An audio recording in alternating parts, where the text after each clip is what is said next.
Bienvenidos, bienvenidas a esta sexta sesión del diplomado en Estudios Transfronterizos México-Centroamérica. Pues seguimos con el módulo uno. La temática planificada para el día de hoy tiene, digamos, por título Metodologías para el análisis regional, interacciones espaciales y movilidades territoriales. Originalmente, como ustedes recordarán, estaba prevista la participación del doctor Marcos Valdivia. Por cuestiones personales no pudo asistir, pero digamos que va a tomar su lugar el doctor Francisco Rodríguez Hernández, también del CRIM, a quien le damos pues la más cordial bienvenida. Y pues tiene la palabra, doctor, y bienvenido y muchas gracias adelantadas. Bien, muchas gracias. Este, Bienvenidos todos. La idea de trabajar hoy con ustedes es hablar un poco sobre metodologías para el análisis regional como parte de este módulo uno. ¿Qué es una región? Me voy a referir a algunos datos que ponen eh, en evidencia, digamos, la relación entre geografía, población y economía. Y voy a referirme a un par de, más que métodos, campos de estudio dentro de la geografía económica o la economía regional. Voy a empezar, voy a compartir mi pantalla. Aquí está.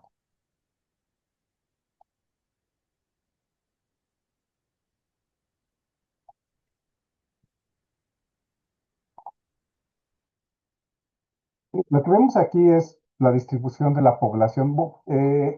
A diferencia del doctor Valdivia, no dispuse de datos sobre los países vecinos Guatemala y Belice como él lo hizo.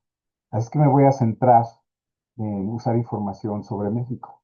La idea es, más que hablar directamente sobre la frontera, es hablar en general de la relación entre geografía, población y economía. Y para eso quiero usar los datos sobre México país y sus entidades federativas para ejemplificar, como ejemplo, ¿no? Entonces, lo que vemos aquí es la distribución de la población en los distintos estados, en las entidades federativas de México en el 2020. Podemos ver que hacia el centro del país, alrededor de lo que es el Distrito Federal, desde Veracruz en el Golfo de México hasta el occidente, en el estado de Jalisco, pues hay una fuerte concentración de la población. Otros estados, como en la península de Yucatán o en la parte media, norte media del país, hay poco menos de población.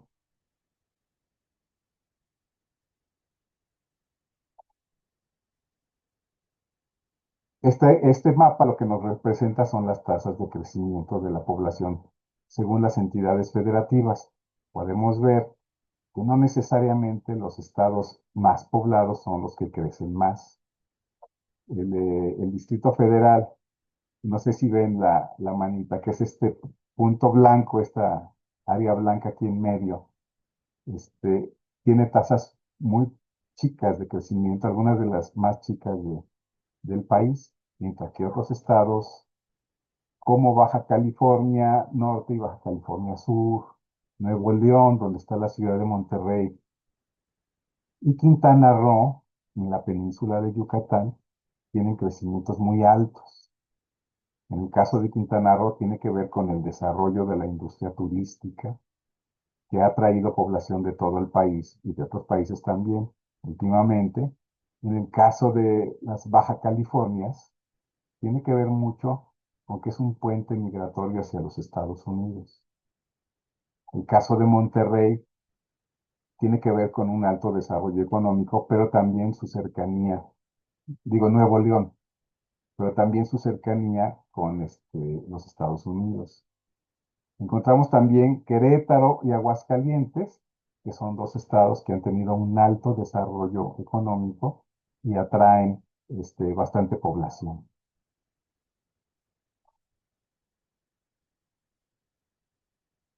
Como les decía, hay una relación entre el crecimiento económico y la movilidad de la población.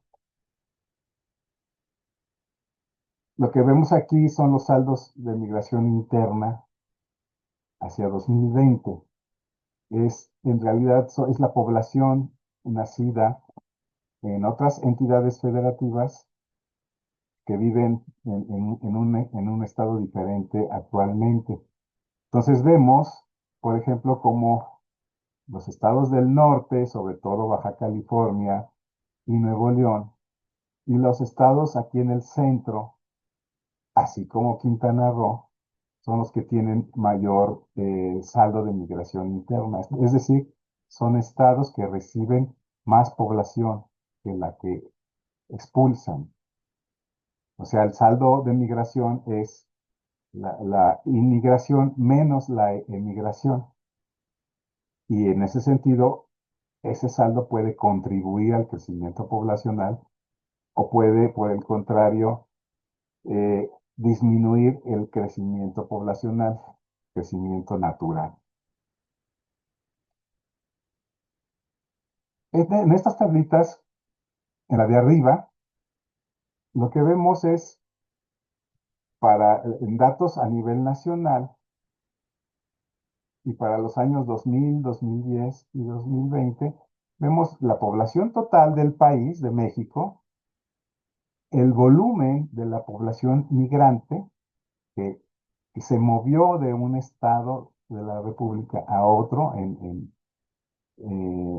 que nació en un estado diferente al que estaban recibiendo en el año censal, 2000, 2010 o 2020, y el porcentaje que representa de la población total. En la siguiente columna, donde dice inmigrantes externos, lo que tenemos es la población nacida en un país diferente de México.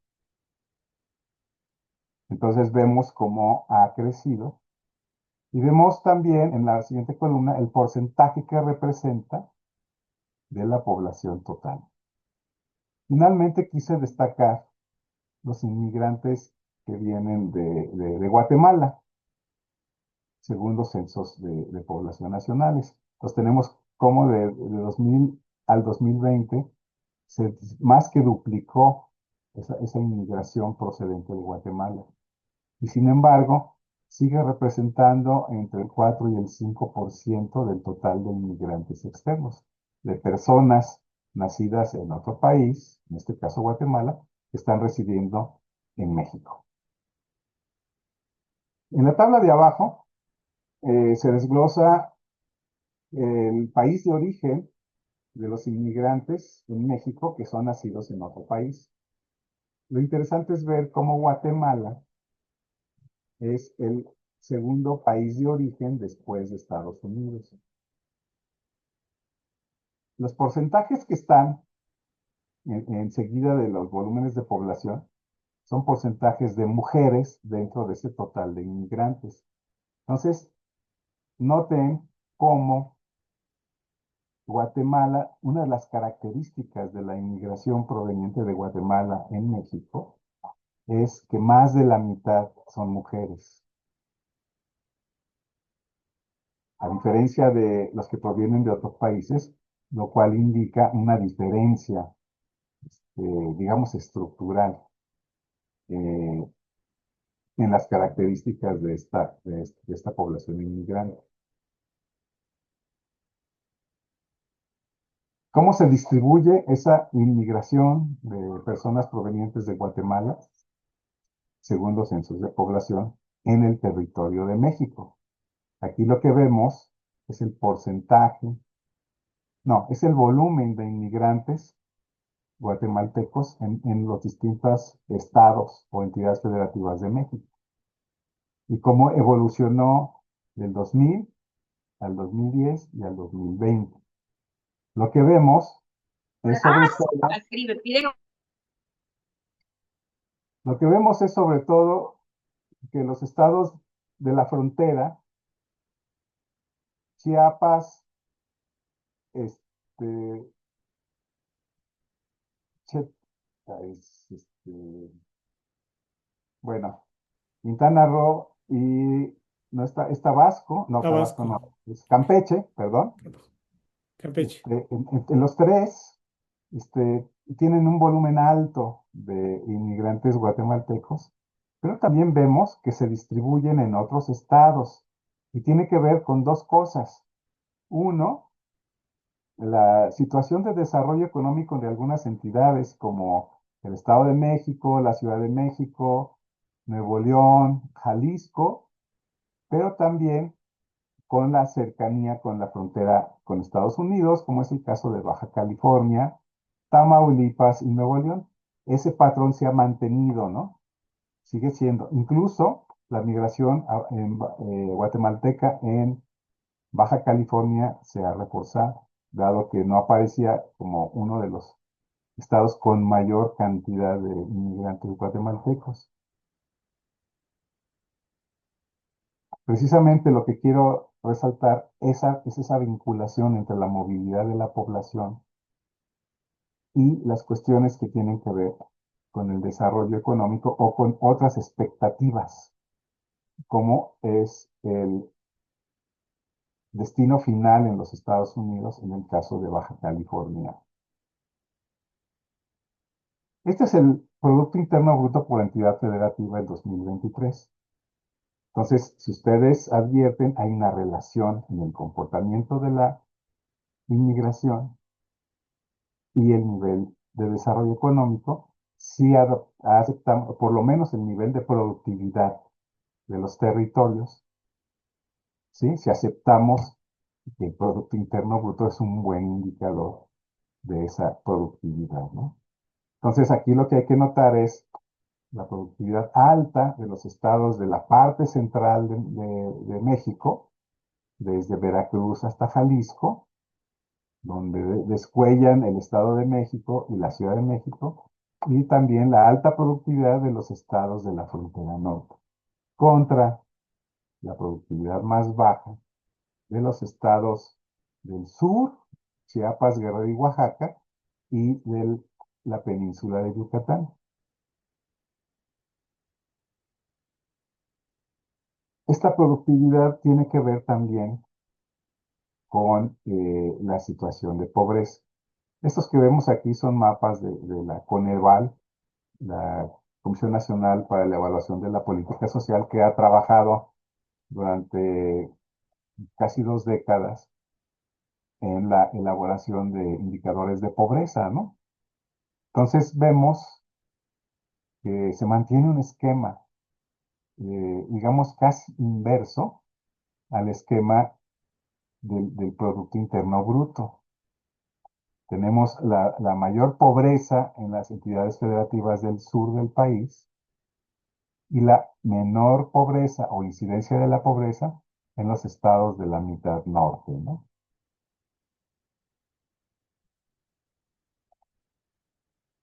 Este es el sistema urbano nacional. Las ciudades mayores de 1 millón de habitantes son los círculos grandes. Las ciudades entre 100,000 y 1 millón de habitantes son los círculos cafés grandes. Y los círculos pequeños son las ciudades menores a 100,000 habitantes. Lo que quiero destacar aquí es que la mayor parte de la población se concentra en esta parte del territorio nacional, ¿sí?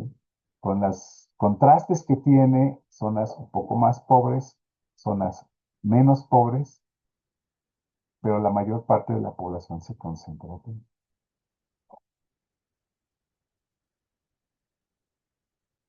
Voy a abordar dos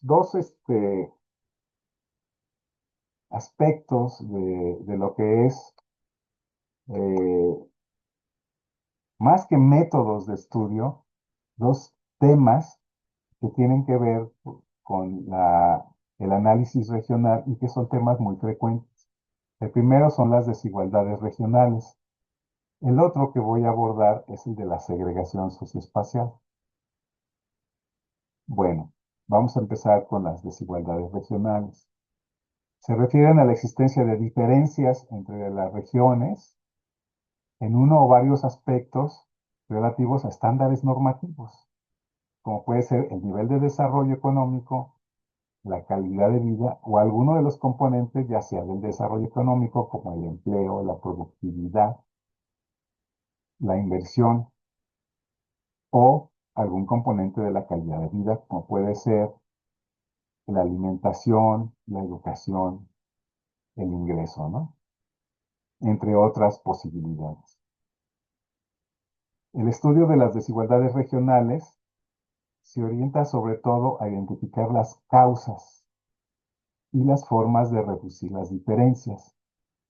Si nos estamos refiriendo a desarrollo económico, nos interesaría saber por qué ciertas regiones tienen menos desarrollo o tienen un déficit de desarrollo que otras. ¿Y qué se puede hacer para reducir las diferencias? Que implicaría, sobre todo, fomentar el desarrollo de las regiones rezagadas. Es un campo de estudio pues clásico en la economía regional y en la geografía económica, que ha ocupado páginas y páginas de distintos estudios de distintos autores. Ahora, no hay que confundir las desigualdades regionales con desigualdades entre personas. Las desigualdades regionales se refieren a comparar la situación o las condiciones de territorios específicos,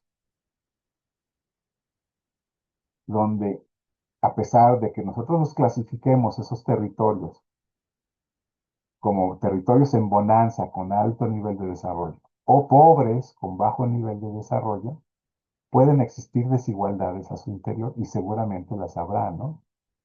Por eso puede haber baja desigualdad interregional, o sea, diferencias poco pronunciadas entre las regiones, pero puede haber alta desigualdad social a su interior. Alta desigualdad en cuestiones como en el ingreso o alta pobreza, ¿no? Y sin embargo, la reducción de las desigualdades regionales puede tener un efecto en las desigualdades sociales. Si la reducción de esas desigualdades regionales implica impulsar el desarrollo económico de algunas de las regiones más rezagadas, pues obviamente eso va a tener un efecto en las desigualdades sociales, evidentemente haciendo que sean menos pronunciadas.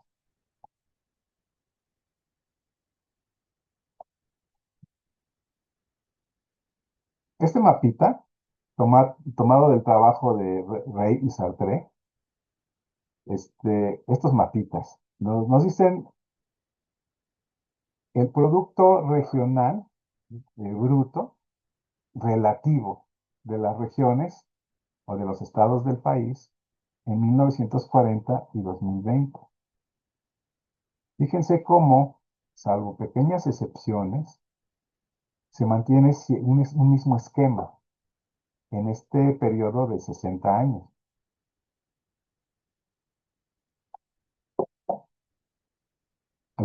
Algunos estados del norte dejaron de tener alto producto, como el caso es Coahuila, no, es Durango, o el caso de Campeche, que tiene mucho que ver con la explotación petrolera, que pasó de tener un producto por abajo del promedio a uno muy alto. Veracruz es otro ejemplo de alguien, de un estado que pierde un poco de importancia en su Producto Interno Bruto.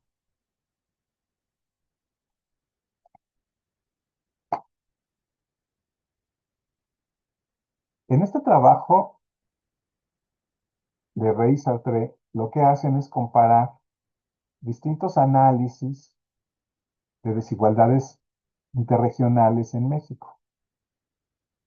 Y lo que nos muestra es que hay coincidencia en los patrones evolutivos entre 1940 y 2000. Ustedes pueden ver cómo todas las líneas tienen comportamientos muy parecidos donde hay un aumento de las desigualdades posterior a 1940, pero sobre todo a 1950, que perdura hasta 1970, que es cuando empiezan a reducirse las desigualdades. Todo esto está, digamos, teorizado. En 1940, en la década de los 40, es cuando se adopta la política de desarrollo basado en la sustitución de importaciones que implicaba la industrialización del país. La teoría económica dice que en una etapa de crecimiento acelerado se van a acrecentar las desigualdades regionales. Es lo que sucedió en México. Pero pasado cierto tiempo, cuando los beneficios del desarrollo empiezan a rebasar la concentración que viene aparejada, la concentración de la actividad económica que viene aparejada con el alto crecimiento, entonces empiezan a ceder esas desigualdades. La década del 70 es especialmente ejemplificativa de esta situación, porque en esa década empiezan a disminuir las desigualdades. En la década de 1980, la década de los 80, no hay precisamente un acuerdo entre los distintos análisis, porque algunos señalan que hay una reducción de las desigualdades interregionales, pero otros plantean que evolucionan al alza. Sin embargo, en esas dos décadas, de los años 80 y de los años 90, hay una relativa estabilidad de los indicadores de desigualdad.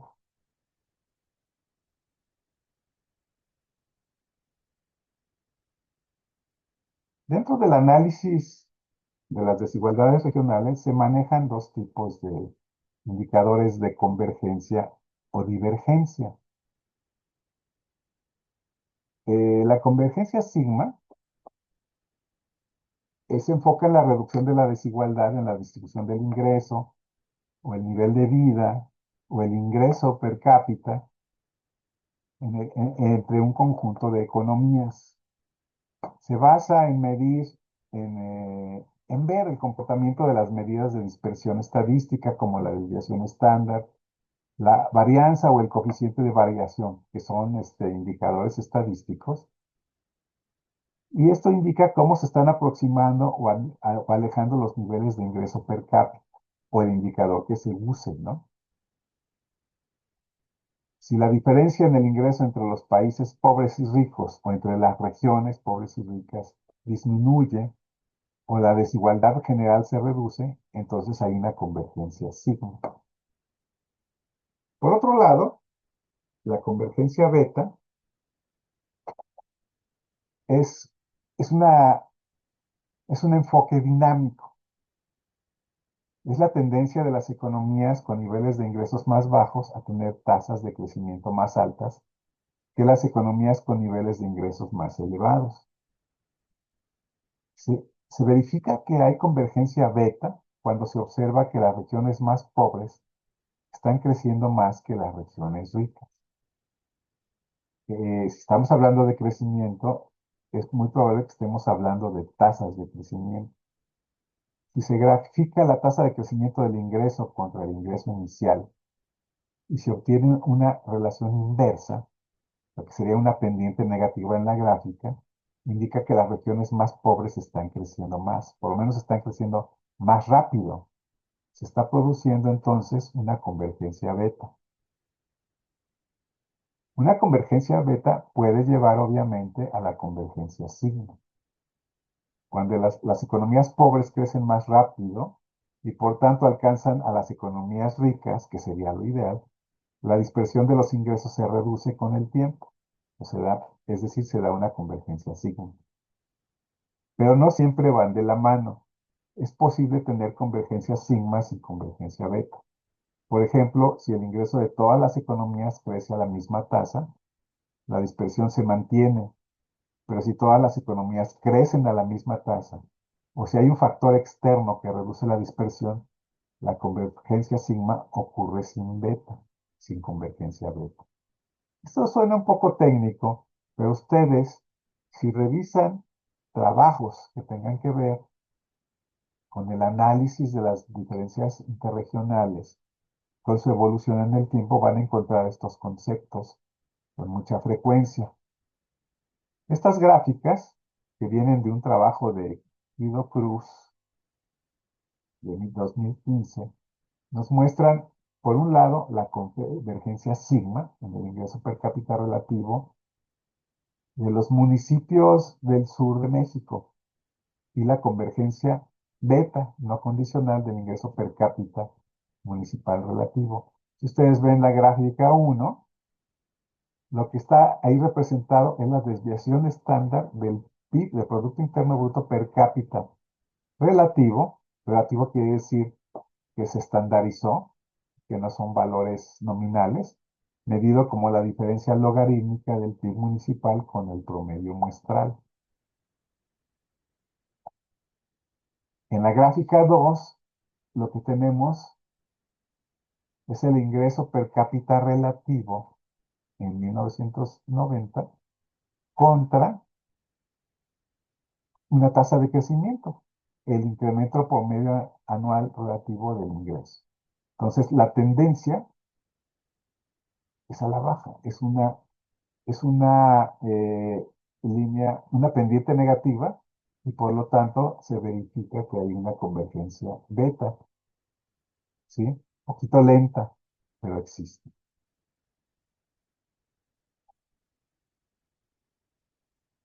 Mucho del,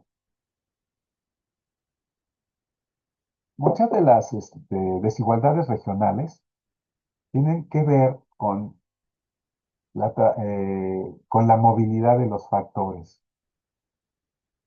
En estas gráficas lo que estamos viendo es lo que ocurre teóricamente con la movilidad del factor trabajo. Aquí se supone que hay una región A, que es una región industrializada, urbanizada y más desarrollada que una región B, que tiene una mayor proporción de actividad económica en el sector agropecuario. Entonces, en esta primera parte, en esta primera gráfica o figura 6.1, con estas dos gráficas, que es la región A y la región B, se supone que aquí hay cierto equilibrio entre la oferta de trabajo y la demanda de trabajo. La demanda es los puestos de trabajo disponibles de acuerdo a las condiciones de la economía. La oferta es la población dispuesta a trabajar. Y vemos que por un lado el eje vertical nos indica el nivel salarial y el eje horizontal la cantidad de trabajo, la cantidad de trabajadores. Vemos entonces que en esta primera gráfica 6.1, figura 6.1, existe un mismo nivel salarial en las dos regiones, pero la cantidad de trabajo es muy distinta. En la región A, la cantidad de trabajo que absorbe la economía está dada aquí arriba del 4. En cambio, en la región B, la cantidad de trabajo que absorbe la economía está, no sé, un poquito arriba del 3, ¿no? La pendiente tiene que ver con la cantidad de trabajo que ofrece la población, lo que está dispuesta a ofrecer la población, de acuerdo al nivel salarial.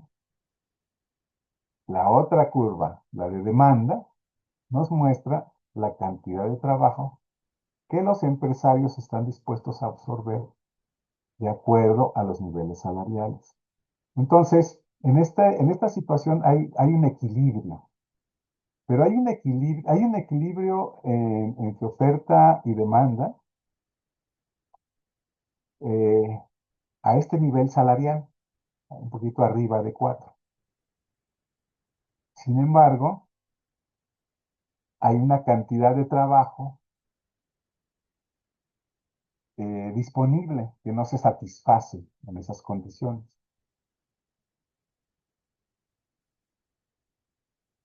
Dado que la curva de demanda de trabajo ofrece mejores condiciones, lo que va a suceder es que una parte de la fuerza de trabajo de la región B va a migrar a la región A, que es lo que está representado en esta figura 6.2.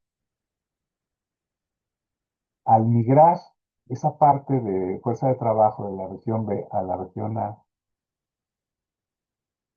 distorsiona la demanda de trabajo. La curva de demanda de trabajo se mueve para acá, se aumenta. En cambio, en la región B, que perdió trabajadores, disminuye la demanda de trabajo. Y eso influye en los salarios y en la cantidad de trabajo que las empresas pueden contratar. ¿Qué sucede? Lo que está representado en la figura 6.3 es que la oferta de trabajo va a cambiar como respuesta a ese movimiento en la demanda de trabajo. Y se va a establecer un nuevo equilibrio donde la oferta de trabajo en la región A absorbe más cantidad de trabajadores y la oferta de trabajo en la región B se mueve también, disminuye y se queda también pues más chica, ¿no? Y el nivel salarial, si ustedes ven, bajó.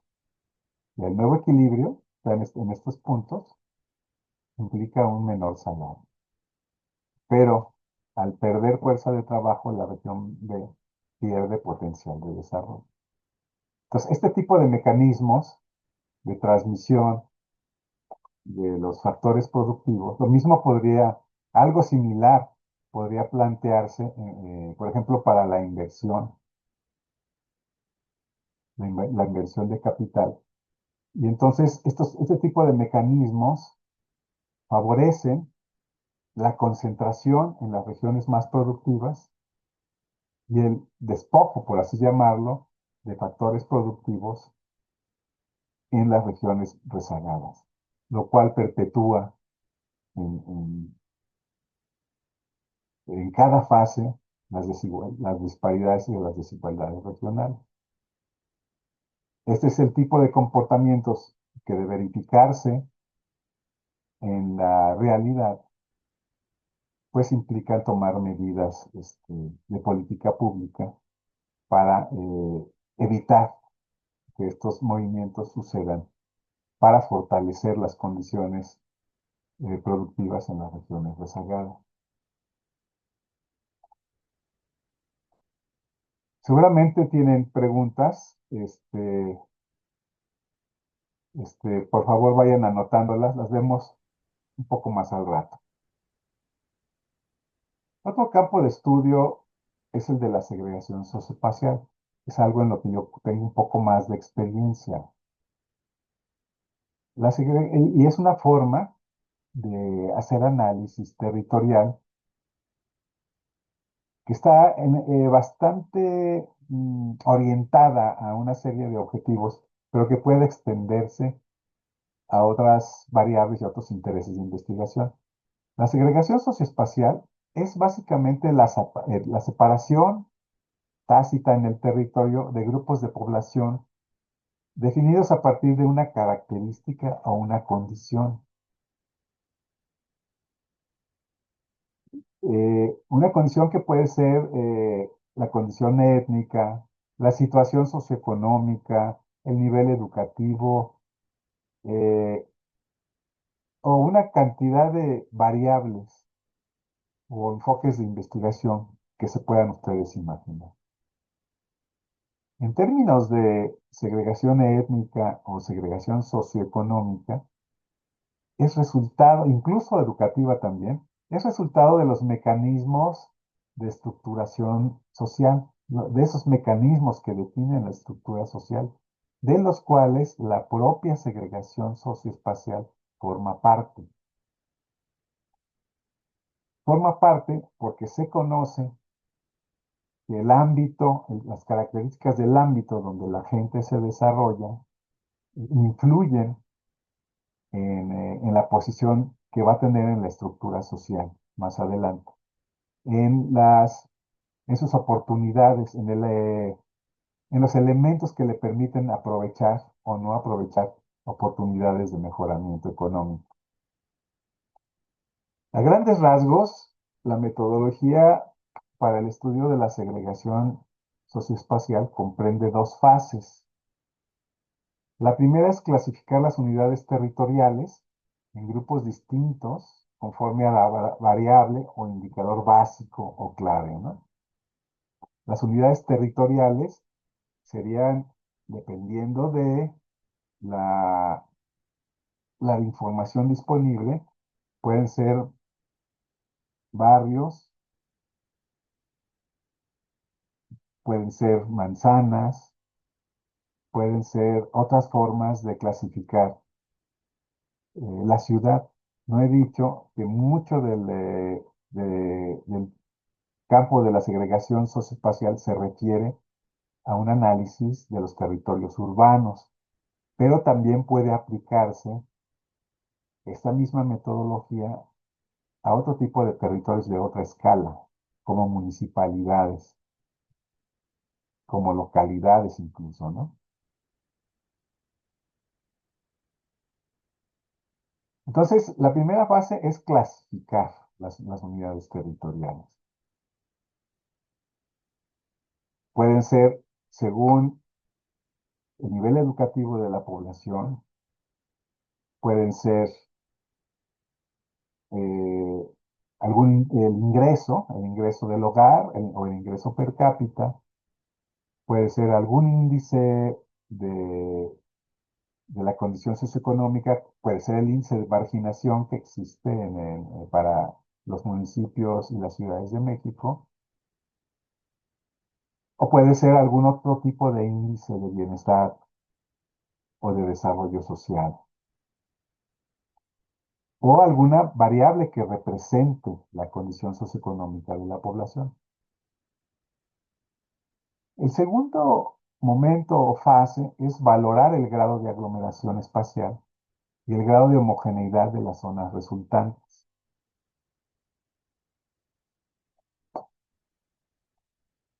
Para esta segunda fase hay una variedad de índices y de indicadores de disimilitud o diversidad. Aquí hay dos. Este muy sencillo índice de disimilitud se refiere a la comparación entre dos grupos. Está expresado en esta fórmula y a grandes rasgos es la diferencia entre la población de uno de los grupos, estamos hablando de dos grupos, eh, de la diferencia de cada unidad espacial, de la proporción que ocupa de la población cada unidad espacial, cada uno de los grupos. Se toma la diferencia de uno frente a otro y se saca la suma, la cual se divide a la mitad, y ese es el índice de disimilitud. Es muy sencillo. Otro índice sencillo es el índice de Shannon, que es una adaptación de un índice muy usual para medir la diversidad, eh, ¿cómo le llaman? Ecológica, la diversidad de especies vivas en un territorio. Pero aquí se adapta a lo que sería otro tipo de grupos o de poblaciones definidas según como hayamos hecho la primera fase de la metodología, ¿no? Entonces, es la suma de la proporción de la población del grupo y uno de los grupos respecto a la población total por el logaritmo natural de, de esa misma población. Se suman para cada una de las unidades espaciales y se obtiene el índice de Shannon. Otro índice muy usado es el índice de Moral, el cual es bastante complejo. Es un índice de autocorrelación espacial y lo que hace es obtener para cada unidad espacial un peso y sacar una medida de disimilitud o diferencia respecto a las unidades espaciales vecinas a través de su propio peso que está representado con la variable o el indicador que nosotros hayamos elegido. Esto se puede aplicar, se puede hacer a mano, pero normalmente viene integrado en algunos de los sistemas de información geográfica, porque todo esto va asociado a información georreferenciada y a una cartografía.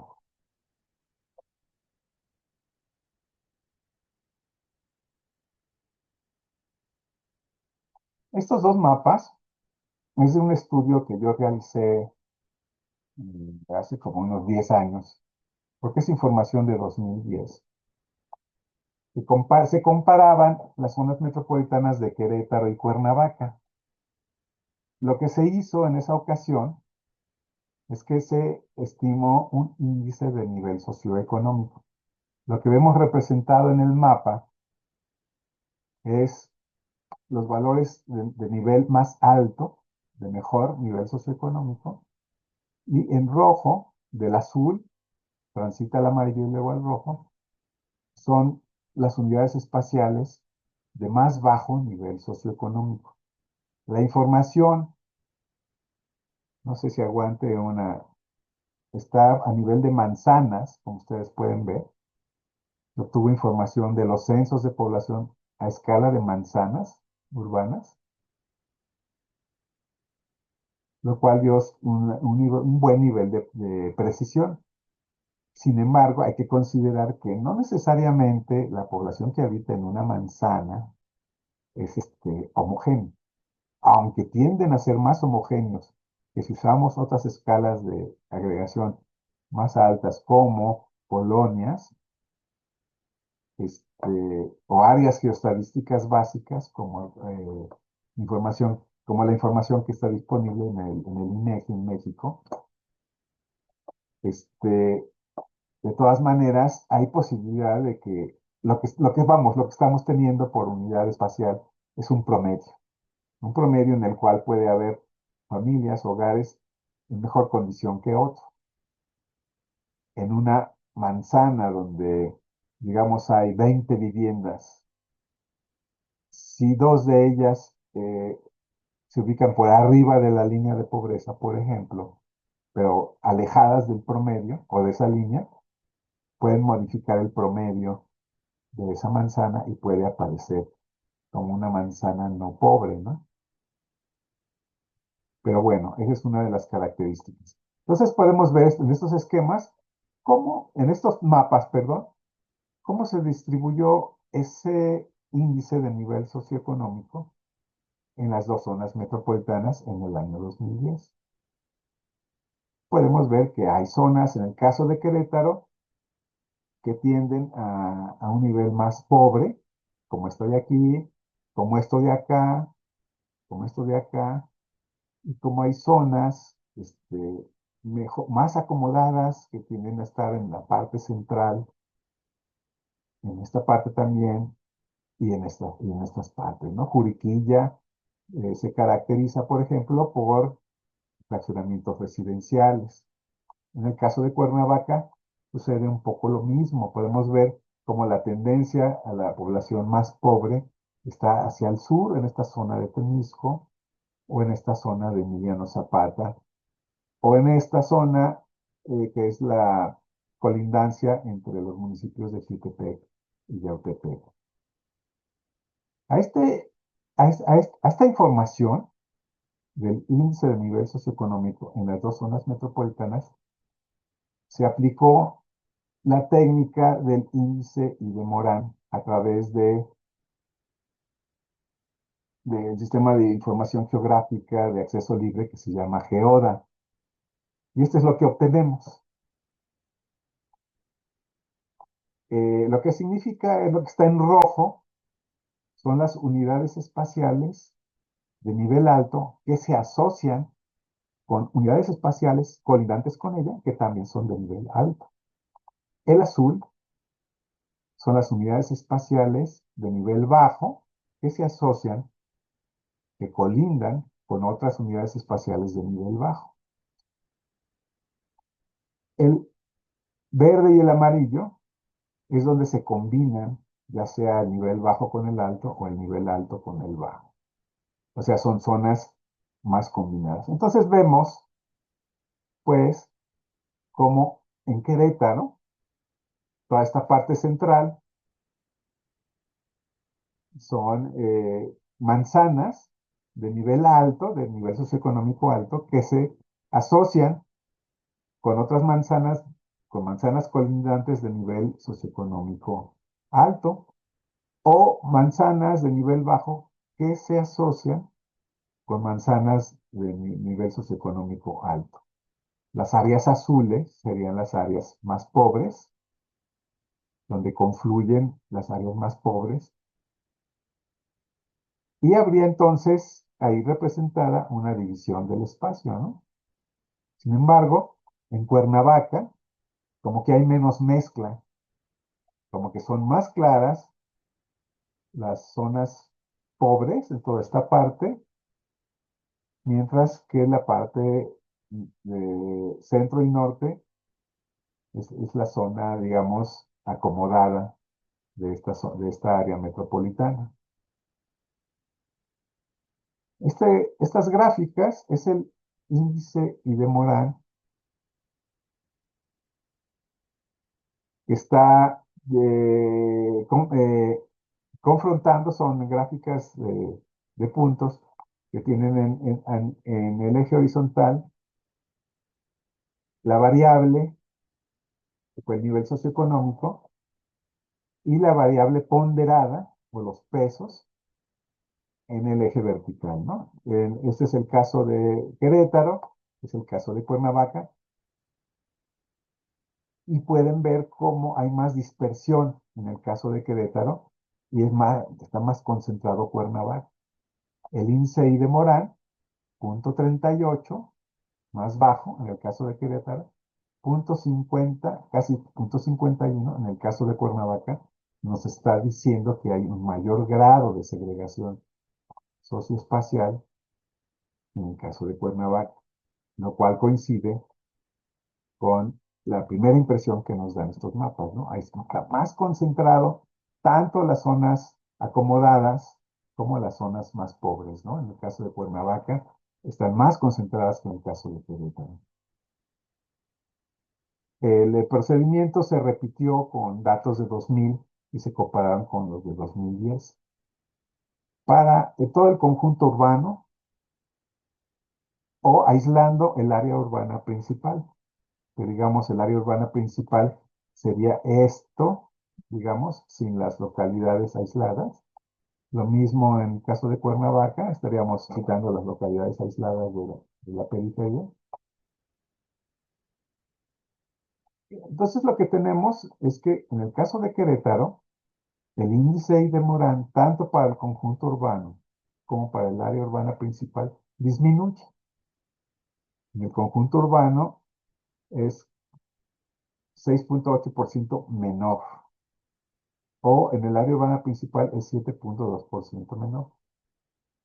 A diferencia, en Cuernavaca, el índice I de Morán aumenta tanto para el conjunto urbano como para el área urbana principal un 13%. Lo que encontramos aquí es que en el año 2000, el nivel de segregación en Querétaro era más alto que en Cuernavaca. Ahí están los valores, ¿no? En 2010, el nivel de segregación es más alto en Cuernavaca. El nivel de segregación entonces disminuyó 7% en Querétaro y aumentó 13% en Cuernavaca. ¿Qué pasó? Aquí hay una probable vía de explicación. Este es el Producto Bruto Per cápita, calculado con datos de censos económicos para la zona metropolitana de Cuernavaca y la zona metropolitana de Querétaro. La línea verde es el PIB per cápita nacional.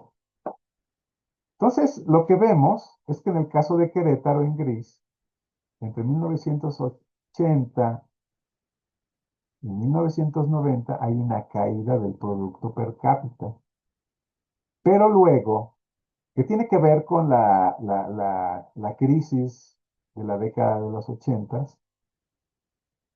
a partir de la cual se planteó la reconversión industrial para enfrentar la pérdida de crecimiento que tuvo el país en general. Aquí está bien representado, y que implicó, digamos, esta reconfiguración de la planta industrial. Querétaro fue favorecido por su localización y a partir de entonces ha tenido una tendencia al alza, lo cual denota un buen desarrollo económico. Pasó lo contrario, casi es la copia en el espejo, ¿no? La imagen en el espejo, el reflejo.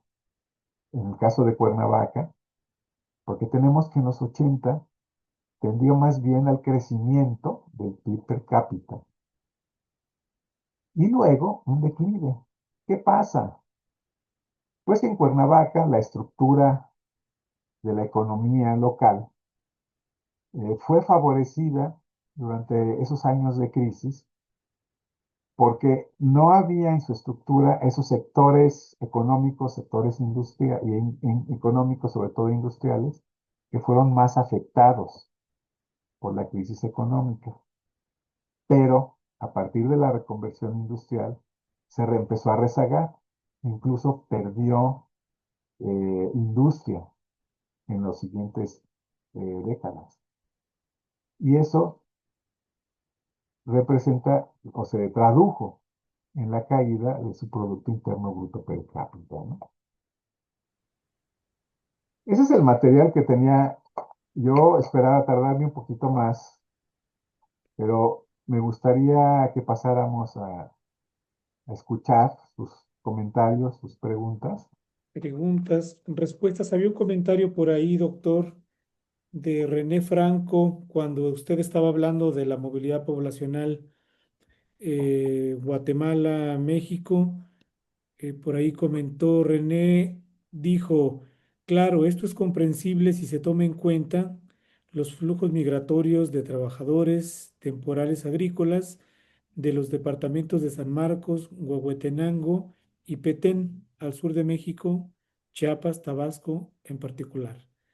Eso comentó por ahí René Franco, que también nos acompaña. No sé si gusta desarrollar un poquito más su comentario o quienes gusten algún comentario, alguna pregunta a los planteamientos del doctor Francisco. Adelante. Si René Franco no quiere René decir Franco algo no, más sobre su pregunta, no se animó. Hola, y aquí aquí está. estoy. Sí, dime. Adelante, Sí, René. lo que sucede es que, bueno, en mi experiencia como salvadoreño, viviendo en Guatemala durante 7 años, tuve la oportunidad de participar en algunas consultorías financiadas por el Banco Interamericano de Desarrollo, eh, y justo en la zona en la zona de la frontera con México, en Santa Cruz Barías y en otros municipios en Huehuetenango, y sí hay mucha migración temporal hacia los lugares que mencioné en el comentario, de gente de Guate hacia México, ¿verdad? Los trabajadores temporales. Ujú. Sí, fíjate que es un elemento que no advertí cuando estaba elaborando, pero sí, efectivamente, la migración de jornaleros agrícolas puede ser importante. Ahora bien, Yo tomé los datos de censos de población, que teóricamente no tomarían, no entrevistarían a población Migra. este, que no tenga residencia habitual en el lugar, vamos. Entonces, bueno, de todas maneras queda ahí la duda. También es posible que algunos de los jornaleros que migran por cuestiones de trabajo puedan adoptar como residencia ese lugar de destino, ¿no? Y eso explicaría también la alta densidad, digamos, de inmigrantes guatemaltecos en esta parte sur de México. Sí, yo me gustaría agregar un comentario más, y es que también en esa zona hay muchas familias binacionales y hay muchas personas que pasan mucho tiempo en Guatemala y mucho tiempo en México. O sea, en alguna parte del año están en Guate, otra parte está en México, y así cruzan la frontera. De hecho, hay una tarjeta de, Sí, claro. no recuerdo cómo se llama, pero es del Instituto Nacional de Inmigración, que no es exactamente una visa y tampoco es una tarjeta de residente, pero les permite a los guatemaltecos del altiplano maya, les permite entrar hasta cierta zona del sur de México. Ujú. Sí, Correcto. doctor, tenemos por ahí Gracias. dos preguntas. Estaba primero Denise Celis y luego Gabriela Fender, si son tan amables. Denise. Sí, gracias. Hola, buenas tardes a todos y todos. Justo conforme a lo que menciona René, pues está esta tarjeta de residencia temporal que sí permite como identificar estas transmigraciones, por así decirlo, que te permite pues estar 3 meses cuando máximo, pero la realidad es que pues los circuitos son de ida y regreso en muchas veces y sí esto se puede contabilizar. Y en cuanto a lo que mencionaba de que hay una mayor proporción de mujeres guatemaltecas en movilidad, pues esto también está asociado a los sectores económicos en los que se insertan, ¿no? Que aunque puede ser en su mayoría una migración informal, pues sí están insertadas tanto en los temas jornaleros, pero también en el trabajo doméstico. Hay bastante información que ha sistematizado desde, por ejemplo, el COLEF, en el que pues sí se encuentra que hay mucha movilidad de mujeres en el trabajo de cuidado, particularmente en el trabajo doméstico, y que incluso pues viene desde adolescencias. Entonces también como estos números nos puede también demostrar pues ciertas movilidades o cierto tipo de inserción laboral, en este caso pues en su mayoría informal y todo este proceso de feminización de la migración. Bien. Gracias. Gracias, Denise. Sí, claro. A y gracias. Es un dato muy interesante. También podríamos suponer la importancia de la participación económica de las mujeres. Probablemente, o seguramente, con necesidad de resolver la cuestión de la supervivencia, ¿no? Gracias. Gabriela Fender. Gracias, buenas tardes, doctor Francisco. Pues, bueno, aprovechando que hay bastante tiempo, quería preguntar como, bueno, si podría darnos como, bueno, voy a ver si logro desarrollar mi idea. Nos mostraba al principio como estos mapas en donde se trabaja a nivel como de las entidades federativas, ¿no? Entonces, los datos por entidad federativa y estas comparaciones entre entidades federativas. Pero sabemos que los límites administrativos, pues justamente son a veces bastante arbitrarios, ¿no? Y que justamente las dinámicas borde, ¿no? Que se dan hacia las zonas fronterizas pueden ser muy distintas, ¿no? O sea, no es lo mismo Tuxtla que Berriozábal, que, no sé, Palenque, ¿no? O sea, como que son cosas como muy distintas. Entonces, si ha tenido como experiencia también o más bien, sí, qué experiencia nos puede compartir? Respecto a trabajo de datos que no sean como a nivel de las entidades administrativas que ya están, ¿no? Sino que puedan como mezclar de pronto más allá de las fronteras y ver cómo se mueven esas desigualdades, ¿no? O cómo se dan estas dinámicas de segregación espacial. Creo que sería como muy importante como tratar de llevar un poco el pensamiento hacia allá y hacia qué posibilidades hay, porque justo estamos tratando de trabajar con la región transfronteriza, ¿no? Y que ayer ya decíamos un poco que un reto muy grande son los datos, ¿no? O sea, porque de un país a otro varían muchísimo, pero bueno, al menos dentro del país podríamos a lo mejor sí trabajar estas cuestiones donde sí hay datos compatibles. Ok, Gabriela, gracias. Pues es una cuestión de escala y de datos, ¿no? O sea, estos mapas que les mostraba de las zonas metropolitanas de Cuernavaca y Querétaro, ahí trabajamos a nivel de manzana urbana. Ahí hay datos censales. Se supone que los censos de población, por lo menos por lo menos en México, tienen, bueno, existen los microdatos. Se podría rearmar la información incluso a nivel de hogares. Sin embargo, hay restricciones para mantener la confidencialidad de la información. No sé, el INEGI en México tiene su laboratorio de microdatos. Uno arma los programas de explotación de la información y no te dan la información, te dan los resultados.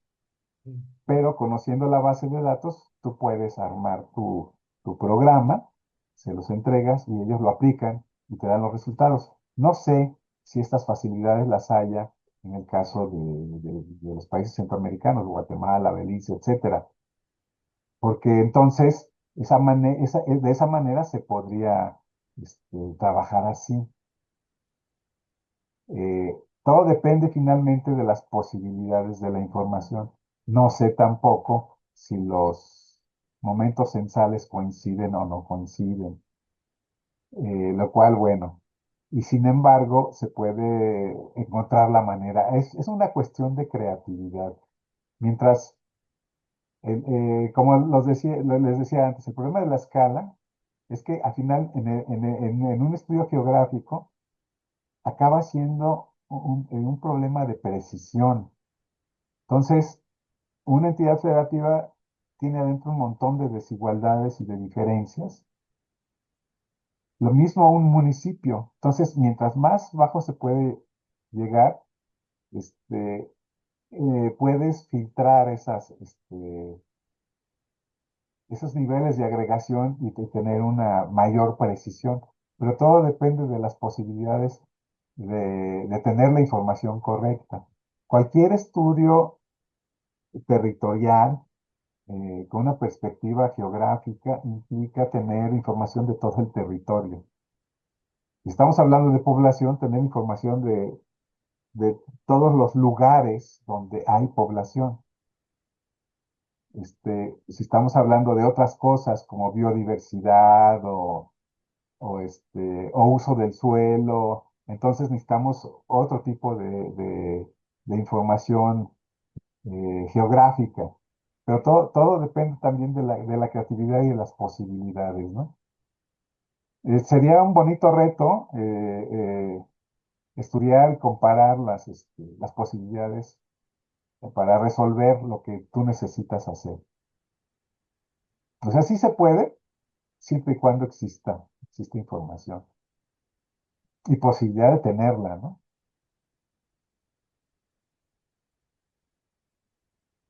Héctor Hernández, tienes la palabra.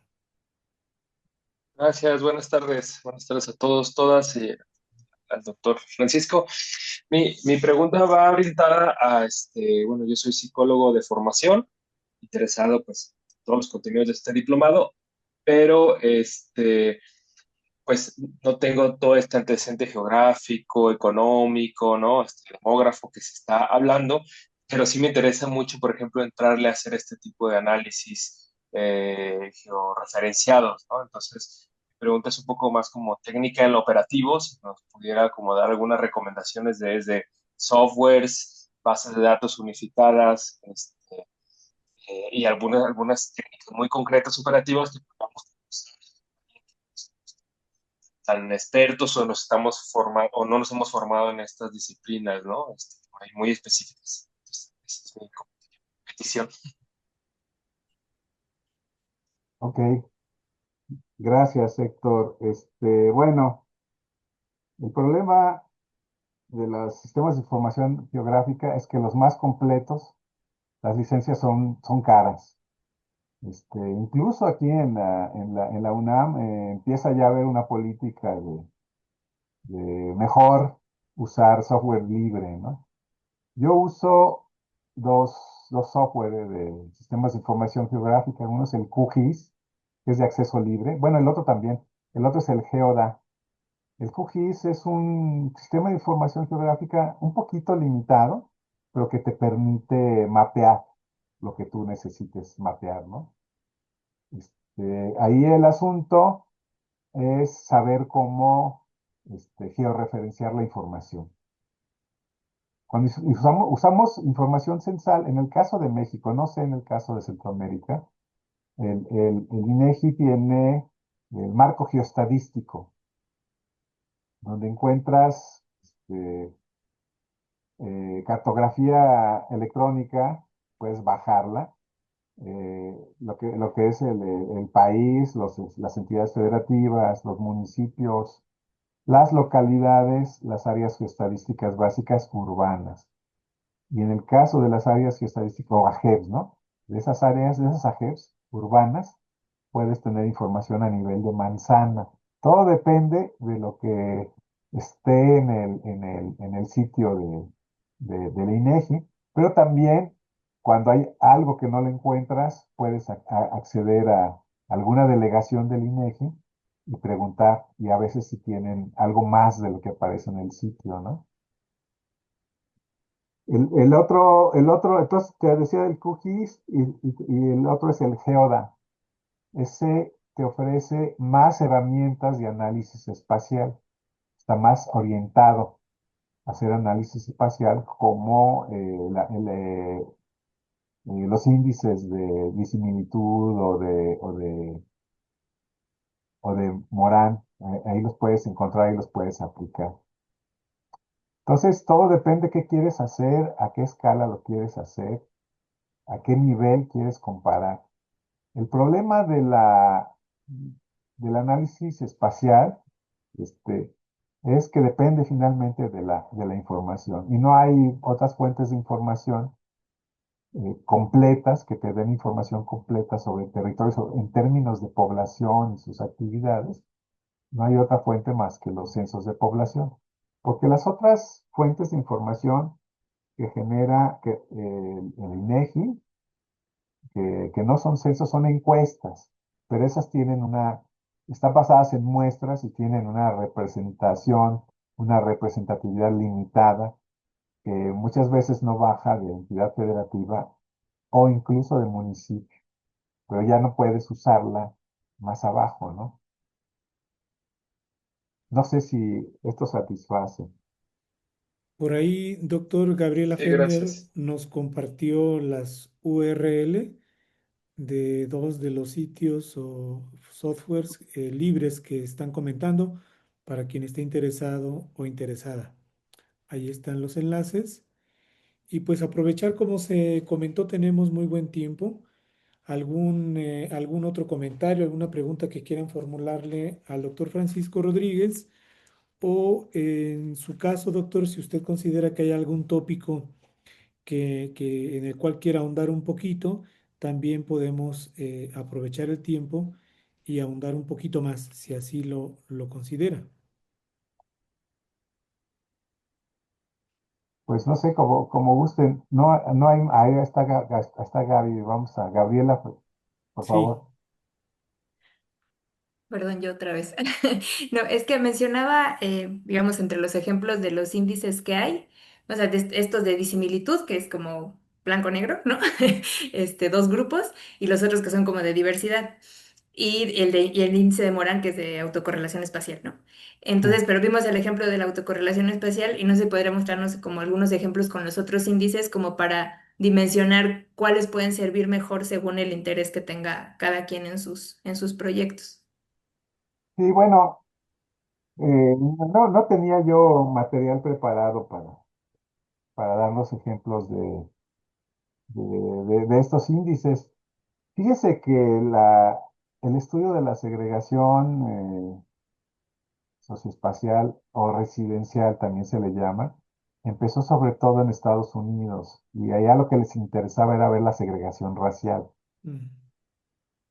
Y es que allá está como, y estamos hablando de los años 30, 40, ¿no? Del siglo XX, y cuando se empezó a trabajar en estas cuestiones. Eh, Allá es muy claro ese interés. En cambio, en lo que es América Latina y otros países, se retoma una perspectiva más de diferencia socioeconómica. Por ejemplo, si tú entras a CEPAL, hay documentos de los años 90, 2000, de este autor, Jorge Rodríguez Viñoli, que él describe muy bien qué es la segregación. Él le llama segregación residencial socioeconómica, ¿no? Para hacer la diferencia de, de lo que era muy usual en Estados Unidos. Ahorita ya se amplió un poco el panorama. Y es un tema que también ha pasado un poco de moda, ¿no? Fue muy frecuente desde la década de los 90 y del 2000. Se trabajó mucho sobre cuestiones de segregación, de segregación residencial o segregación socioespacial. La idea de lo socioespacial le da un poco más de amplitud, ¿no? Porque con la misma perspectiva y con la misma metodología puedes trabajar cuestiones educativas, por ejemplo, segregación educativa o cuestiones de empleo, ¿sí? Segregación o exclusión laboral se le llamaría, ¿no?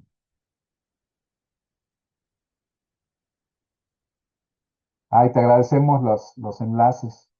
Cualquiera de estos dos software, si no tienen experiencia, hay una serie de conceptos básicos, ¿no? El conocer la diferencia entre la información raster y la información vectorial, por ejemplo, ¿no? La información raster es que, eh, por ejemplo, las imágenes de satélite se les llama información raster porque son píxeles, ¿sí? Son imágenes y se manejan con píxeles. Y la información vectorial son vectores, puntos y líneas, polígonos, que se manejan de otra manera. Y esas son las dos diferencias entre la información cartográfica digital, ¿no? Este, Todo lo que tiene que ver con imágenes de satélite es información raster, pero igual se puede representar en cualquiera de los dos y se puede analizar en cualquiera de los dos software. Lo recomendable es que accedan también a algún tutorial para empezar si no tienen experiencia en el manejo de estos sistemas de información geográfica o en general de sistemas de información geográfica. Lo importante es saber qué hacen y cómo. Perfecto, doctor. Pues algún comentario adicional de parte de la concurrencia, alguna pregunta. Aprovechen que el doctor pues nos ha planteado cuestiones bien interesantes. Me parece que lo que ha desarrollado hoy se complementa mucho con lo que hemos venido viendo en las sesiones anteriores. Y bueno, pues están ahí como los componentes en la mesa, ¿no? Usted lo planteó desde el principio, pensar, trazar relaciones entre geografía, movilidad poblacional y economía, pensando en estos dos ejes temáticos que nos expuso, en las desigualdades regionales y segregación socioespacial. Pues al menos de mi parte, doctor, comentarle que mientras lo escucho, yo no soy geógrafo ni hago análisis regional, pero todas las herramientas teóricas y metodológicas que nos comparten de alguna manera resuenan y me hacen repensar de alguna manera la experiencia que tengo, por ejemplo, aquí en el estado de Chiapas o de la frontera. y seguramente a la concurrencia también, ¿no? Están pensando desde sus propios espacios, sea en El Salvador, en Guatemala o en Honduras, están pensando justamente las configuraciones socioeconómicas y regionales de sus respectivas regiones. Y a mí me llama la atención escuchándole, doctor, lo digo solamente como, pues como comentario. eh, un poco lo decía ya Gabriela Fenner o lo dejaba ver. Yo creo que si nos planteamos la necesidad de hacer algún tipo de análisis regional transfronterizo que vaya evidentemente más allá de las fronteras políticas de los países de esta región, pues de frente tenemos varias problemáticas metodológicas que tienen que ver justamente con la colección de la información. En ese sentido, preguntarle, usted decía, habrá que ser creativos, creativas para tratar de tener otro tipo de información. Preguntarle así un poco de bote pronto, ¿cómo se imagina que pudiéramos avanzar en un tipo de análisis territorial o regional transfronterizo? Y cómo podríamos ir sorteando estas limitaciones administrativas, ¿no? A nivel, digamos, pues internacional. ¿Cómo podría ser? Bueno, una cosa que aquí en el CRIM hemos intentado por lo menos 2 veces es tener un laboratorio de análisis territorial. eh, que es sobre todo tener especialistas, geógrafos especialistas en el manejo de los sistemas de información geográfica, pero también en un acervo de información que básicamente es recopilar la información censal y de otra índole que pueda ir alimentando ese laboratorio, ¿no? De manera que sea muy fácil, bueno, para el investigador no perder el tiempo en hacer la recopilación de los datos, sino tenerlos ya. Aquí, en el caso de la frontera sur, se vuelve muy interesante. Bueno, lo que mostró el doctor Valdivia en la sesión anterior, pues es un esfuerzo, ¿no? Muestra que hay datos, aunque no tengo yo mucho conocimiento de cómo está la cuestión de, del acceso a la información en los países centroamericanos o por lo menos los fronterizos, ¿no? Pero sería interesante contar con algo así, algo próximo, por lo menos un acervo de información que permita pues facilitar la investigación. Claro, Y bueno, también hay que ser conscientes, ¿no? Que todo este tipo de análisis geográfico, territorial, pues es diferente de la investigación cualitativa, que devela muchas cosas que las estadísticas o la información secundaria no aporta, ¿no? claro. Este, y bueno, pero no aporta, pero permite ver hacia dónde va la información estadística y las carencias o necesidades que nos gustaría, por lo menos nos gustaría subsanar, ¿no? ¿Qué otra más información nos gustaría tener, ¿verdad? Sí, Ujú. sin duda, pues son, digamos que análisis complementarios, ¿no? Así es, Eh, sí. Sí. Qué interesante, doctor. Pues preguntar una vez más si la concurrencia tiene algún comentario, alguna pregunta, podemos aprovechar. Si no es el caso, doctor, preguntarle una vez más, ¿quiere agregar algo a lo expuesto o lo dejamos aquí? Pues no tengo de momento algo más que agregar, que sienta yo que es de interés a este grupo. Si es posible, lo podemos dejar aquí, estaría bien. Muchísimas gracias, doctor. Vamos a dejar aquí seguramente, pues todos los que participamos, todas las personas que participamos en este seminario, volveremos a los videos para ver lo que se comentó, lo que se expuso y seguramente pues surgirán inquietudes, preguntas. Nos hemos permitido compartir ahí en la página del diplomado su perfil y su correo electrónico, de modo que pues quien tenga alguna inquietud que quiera comunicársela al doctor Francisco Rodríguez, pues esperemos que se animen y que sigamos construyendo este diálogo. Pues muchas gracias, doctor. Que pase buena tarde a toda la concurrencia y nos vemos la próxima semana. Todavía con el módulo uno. Ok, agradezco y quedo al pendiente si alguien quiere preguntar o hacer algún comentario.